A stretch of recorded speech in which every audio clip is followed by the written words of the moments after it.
Bonjour à tous, bienvenue sur cette deuxième vidéo des méthodes du premier degré. Nous allons voir ici ce qu'on appelle l'interpolation linéaire ou l'extrapolation linéaire d'ailleurs. Alors, en quoi est-ce que ça consiste? En fait, nous avons affaire, lorsque nous nous promenons sur une droite, à des variations à vitesse constante, des variations proportionnelles. Mais pour bien voir ce phénomène-là, regardons sur un schéma ce qui va se produire si on déplace un point M sur un segment EF. Donc ici sur la figure. Le fait que M se déplace par exemple de E vers F crée une vitesse de déplacement qui va se faire eh bien justement à vitesse constante, de manière constante, si on compare l'évolution horizontale de la position de M à son évolution verticale.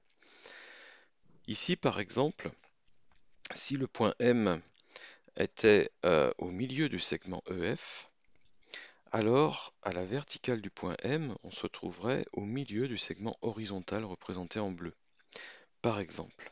Alors, nommons des points justement pour en parler plus précisément. J'appelle M' le projeté du point M sur cette fameuse droite horizontale, et puis le point F', le projeté du point F. Donc cette droite s'appelle maintenant EM' ou EF'. L'idée est que le déplacement vertical du point M est proportionnel au déplacement horizontal du même point. Et donc là, si je reprends, si M se trouve au milieu du segment EF, on peut être sûr que M' se trouve au milieu du segment EF', et que d'ailleurs, la distance MM' va se trouver être égale à la moitié de la distance FF'. Alors si on veut le voir maintenant, non pas en termes de variation proportionnelle, mais en termes purement géométriques, on est dans le cas de ce qu'on appelle les triangles semblables, c'est-à-dire que les triangles EMM' et EFF' sont semblables. Ils ont leur côté homologue proportionnel, c'est-à-dire que la comparaison qu'on peut faire entre EM et EF est la même que celle qu'on fera entre EM' et EF', et encore une fois, celle qu'on fera entre MM' et FF'. Autrement dit, si EM' vaut le quart de EF', alors MM' vaut le quart de FF' et EM vaut le quart de EF. On va oublier cette fois-ci les longueurs obliques ici et se concentrer sur les deux segments bleus qui vont représenter des variations de coordonnées horizontales, donc en abscisse, verticale, en ordonnée, pour le point M. On en arrive à cette formule qui exprime exactement ce que j'ai expliqué sur les triangles semblables. Qu'est-ce que c'est que ym moins ye? C'est la différence de hauteur, entre guillemets, dans ce graphique, entre les points M et E. Donc il s'agit de la distance mm'.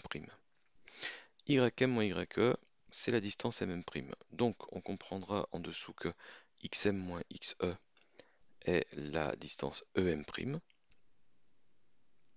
que yf moins ye est la distance ff' et que xf moins xe est la distance ef'. Alors, je parle de distance, je devrais dire plutôt une mesure algébrique parce que ça pourrait très bien être négatif au niveau du résultat, c'est-à-dire que M aurait tout à fait le droit de se trouver à l'extérieur du segment EF. La figure serait modifiée, il n'en resterait pas moins que les triangles que je pourrais former resteraient semblables. Lorsque on s'occupe d'une position d'un point M entre E et F, on parle d'interpolation linéaire. Lorsqu'on s'occupe d'une position à l'extérieur du segment EF, mais toujours sur la droite EF, on parle d'extrapolation linéaire. Donc ici, pour résumer l'ensemble de ce qu'on a envie de faire, et puis un exemple qu'on verra en dessous, nous connaissons parfaitement les coordonnées des points E et F. Quant au point M, il va être repéré par l'une de ces deux coordonnées, son abscisse petit a ou son ordonnée petit b, mais le fait qu'il soit aligné avec E et F va nous permettre de trouver la deuxième coordonnée. Donc si on fixe la valeur de A, automatiquement on peut calculer simplement la valeur de B, et inversement. Donc ici, regardons un peu ce qu'on peut écrire sur justement cette égalité avec les notations employées sur la figure. Ym moins ye, c'est ici B moins 2. D'accord? Donc c'est juste la différence d'ordonnée, autrement dit, ce décalage vertical entre les points M et M'. Xm moins Xe a moins 2, décalage horizontal entre les points E et M'. Donc je dis que cette distance verticale divisée par cette distance horizontale est forcément égale plus loin à ff' divisé par ef'. C'est le même rapport de longueur, sauf que ff' sur cette figure est parfaitement connu, ça vaut 1,5, de 2 à 3,5, et ef', l'abscisse du point E vaut 2, l'abscisse du point F' vaut 5, donc la distance vaut 3. B-2 sur A-2 est égal à 1,5 sur 3. Et effectivement, on se rend compte que cette égalité, qui n'est rien d'autre qu'une expression du théorème de Thalès, comme écrit au-dessus, est une égalité donc de deux fractions, et que si je fixe une valeur pour A, je n'aurai aucun mal à trouver un résultat pour B. Le plus simple étant, dans le cas de l'égalité de deux fractions, de faire jouer l'égalité des produits en croix. Comme ça, on élimine une notation fractionnaire. Je peux donc en déduire que A-2 multiplié par 1,5 est égal à B-2 multiplié par 3. Et en simplifiant par 1,5, j'arrive à écrire ici A-2 est égal à 2 fois B-2.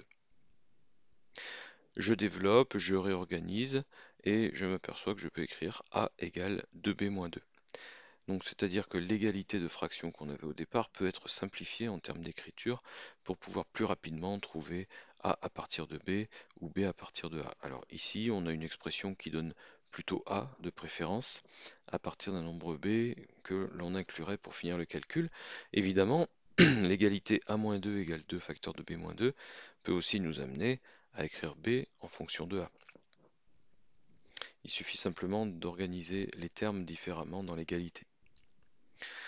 Alors B égale 0,5A plus 1, en particulier, nous donne l'ordonnée du point M en fonction de son abscisse. Donc c'est dans ce sens-là qu'on a davantage l'occasion de voir ce qu'on appelle des équations, hein, donc ici une expression. Ça ressemble fortement évidemment à y égale 0,5x plus 1, ce qui d'ailleurs est l'équation de la droite EF, bien entendu. Donc ce théorème de Thalès, cette égalité de fractions, est quelque chose qui nous démontre que l'équation de la droite EF prend cette forme-là sous forme réduite. Alors regardons un exemple en prenant un exemple numérique, sans aller jusqu'à l'écriture de l'équation, mais en repartant sur une égalité de fractions de ce type-là. Je ne suis plus sur la figure de droite, je prends des coordonnées quelconques, je fixe un point E dans le plan dont les coordonnées sont moins 3 et 2, un point F dont les coordonnées sont 3 et 4. Il y a un point M qui est aligné avec E et F dont l'ordonnée vaut 6. La question est, quelle est son abscisse? Donc je reprends la formule générale de ce qu'on peut dire et n'oublions pas donc qu'elle prend la forme ym moins ye sur xm moins xe égale yf moins ye sur xf moins xe. Et donc systématiquement on va faire une écriture de cette égalité. Ym moins ye, 6 moins 2, donc 4. Xm moins xe, eh bien x inconnu, moins 3, donc x plus 3. La première fraction va valoir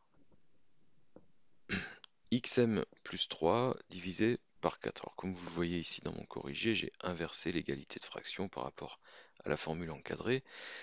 C'est fait exprès, c'est pour vous montrer que si deux fractions sont égales, leurs inverses sont égales aussi, et que bref, vous pouvez manipuler cette formule dans tous les sens. On pourrait en déduire d'ailleurs que xm moins xe divisé par xf moins xe égale ym moins ye divisé par yf moins ye. Donc nous sommes sur des formules rectangulaires. À partir du moment où deux fractions sont égales, les fractions lues horizontalement seront égales aussi, bon, et ainsi de suite. Ici, donc xm moins xe, xm plus 3, ym moins ye vaut 4. Qu'en est-il de xf moins xe? Eh bien, 3 moins 3, donc 6. Et yf moins ye, 4 moins 2, 2. J'arrive donc à cette égalité qui me montre après produit en croix, hein, que 2 fois xm plus 3 est égal à 4 fois 6. Les valeurs ici étant simples, entre guillemets, ce que je veux dire c'est que 6 sur 2 ça peut se simplifier directement. Bah, ma foi, on n'a même pas besoin d'invoquer l'égalité des produits en croix. 6 sur 2 égale 3. Je multiplie tout par 4 pour éliminer ce dénominateur. Et donc 3 fois 4 à droite va donner 12. Bref, xm plus 3 égale 12. Donc à l'arrivée, xm égale 9. Voilà. Alors, qu'est-ce qu'on peut en dire ici de xm égale 9? Est-ce qu'on aurait pu le deviner sans faire tous ces calculs? Dans des cas numériques relativement simples comme celui-ci, oui. Donc on peut faire, pour finir cette remarque, qui est qu'on aurait pu deviner ce qui se passait. Et là, je reviens sur l'idée de départ d'une progression à vitesse constante. À partir du moment où le point M parcourt la droite EF, donc est aligné avec E et F, les variations de son ordonnée sont proportionnelles aux variations de son abscisse. Et donc, c'est vrai aussi pour les variations constatées entre E et F au départ, c'est-à-dire c'est dans les mêmes proportions. Alors regardons maintenant ce qui s'est passé entre E et F. L'abscisse a augmenté de 6 unités, tandis que l'ordonnée augmentait de 2 unités. Autrement dit, l'ordonnée augmente 3 fois moins vite que l'abscisse. C'est le sens du 6 sur 2 qu'on a obtenu ici qui vaut 3. Puisque l'ordonnée augmente 3 fois moins vite que l'abscisse, regardons un petit peu ce qui se passe au niveau de l'ordonnée du point M. Le point M, il a une ordonnée de 6, qui est donc plus forte que celle de E et F. Autrement dit, le point M est à l'extérieur du segment EF, ici dans cet exemple. On est passé de 2 à 4 pour parcourir EF, et on passe encore à 6 verticalement, hein, en ordonnée, pour arriver au point M. 2, 4, 6. Pendant que Y augmentait de 2 unités, X a augmenté de 6 unités. Donc bien entendu, lorsque Y va réaugmenter de 2 unités, X va réaugmenter de 6 unités. Et donc on va passer logiquement de 3 à 9. C'est bien ce qu'on a trouvé au bout de notre exemple. Voilà, j'espère que j'ai été relativement clair sur toutes ces explications et que vous avez un petit peu mieux compris ce qui se passait lorsqu'on parcourait une droite en termes de variation proportionnelle. C'est vraiment ce qu'il faut avoir retenu. A très bientôt pour une prochaine vidéo. La prochaine fois, on parlera de système d'équations. Au revoir.